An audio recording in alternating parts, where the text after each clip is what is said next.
Okay, well, I'm back and I want to talk about both Chapter 8 and Chapter 9 from Sun Tzu's Art of War today, because Chapter 8 is really quite short, and there's just a couple of points I want to make there. Chapter 8 is entitled 9 Changes, and there's some disagreement as to why it's even entitled 9 Changes, because he doesn't enumerate 9 particular changes.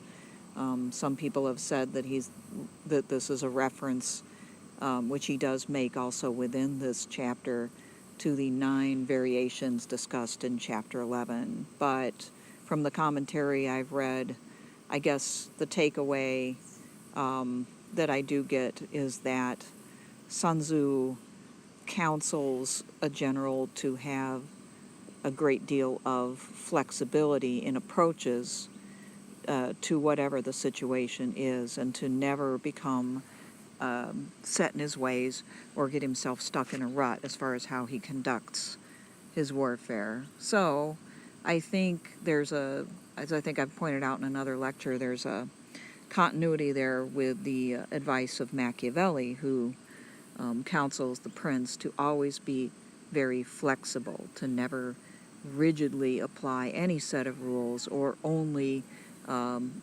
attack a problem in a certain way.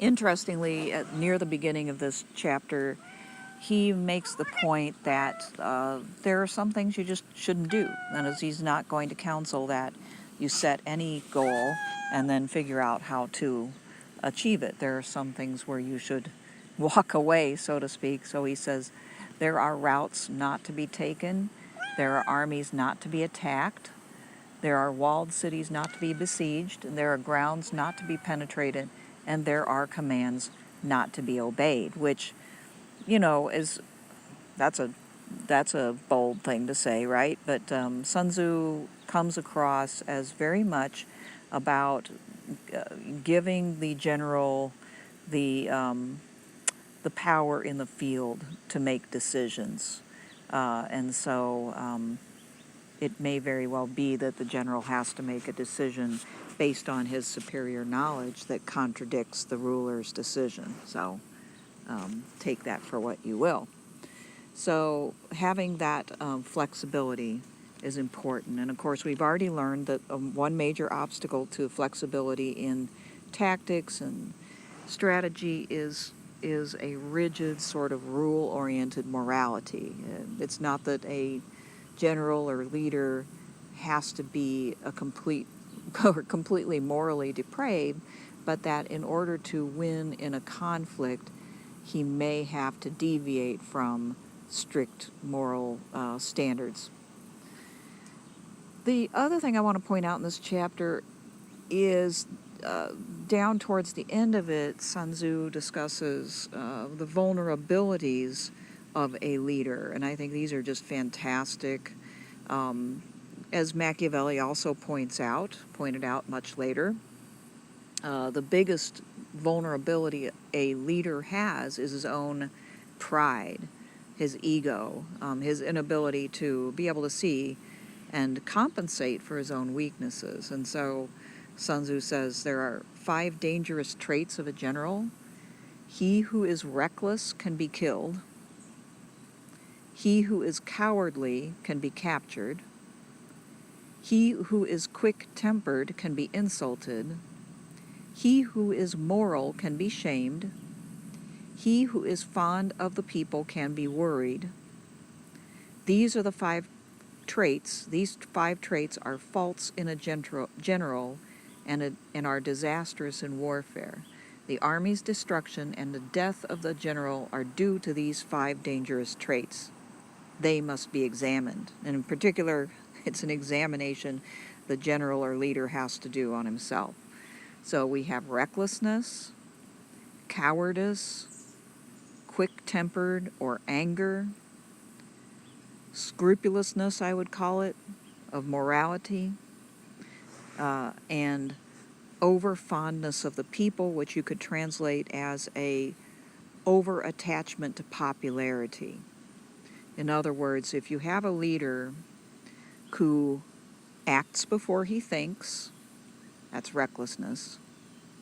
or who backs away from decisions or positions whenever it looks like there might be some opposition, or is quick to anger and acts in anger before he thinks, or who has a set of moral rules that he can never deviate from, or who thinks that the most important thing in the world is to be loved and approved of by the people or troops.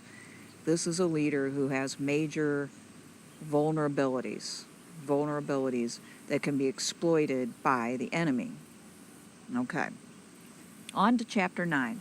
It's a lengthy chapter. There's a lot in here about terrain, and it's very valuable stuff. I am not going to cover a lot of that, but it's all well worth reading. But a lot of it is about, what type of ground you should prefer, situations in the terrain that you should stay away from, like ravines, and when rainwater rises and creates muddy conditions and so on. But he's got some content in here that resonates with stuff that we talked about earlier. Remember, we touched on how not only does a good general have to be able to practice deception well himself, but he has to anticipate that his enemy is also practicing deception. And this is another level of strategic thinking, so that every step of the way you have to assume that your enemy is a very credible threat and at least as smart as you are. And that means that he's probably using deception. And so Sun Tzu says things like, if the enemy is close and remains quiet, he occupies a natural stronghold. If the enemy is far away and challenges you to do battle, he wants you to advance because he occupies level ground that is to his advantage. If he speaks humbly but increases warfare readiness, he will advance. If he speaks belligerently and advances aggressively, he will retreat. If he speaks apologetically, he needs a rest, etc. I won't go on. But you see, you can't just read your enemy's actions in a straightforward fashion. You have to consider the possibility that he's trying to fool you, is all he's saying there. Now, this makes it really difficult for people because, it starts to feel like you're going into a spiral. Well, how can you make any decisions at all? But it's really not that confusing in practice. In practice, when you're dealing with a wily opponent, whether it's in warfare or in a legal system or in a debate or in a social situation, you do start to think, hey, I wonder if he's fooling me, especially if he's fooled you before. Remember how George Bush had trouble remembering that? Fool me once, he said, fool me twice, never fool me again, or something like that. Good old George Bush. Anyway, let's just put it this way.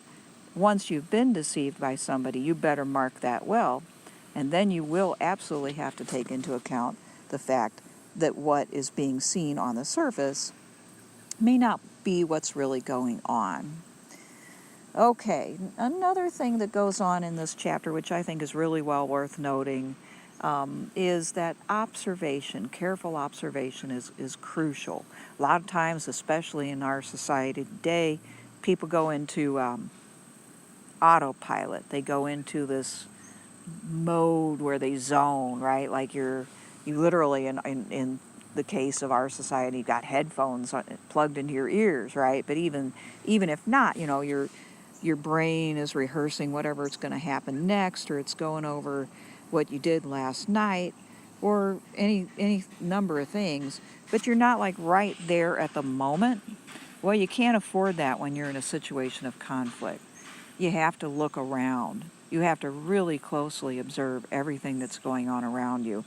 And Sun Tzu gives some interesting concrete examples here of things that a general and the troops ought to look for.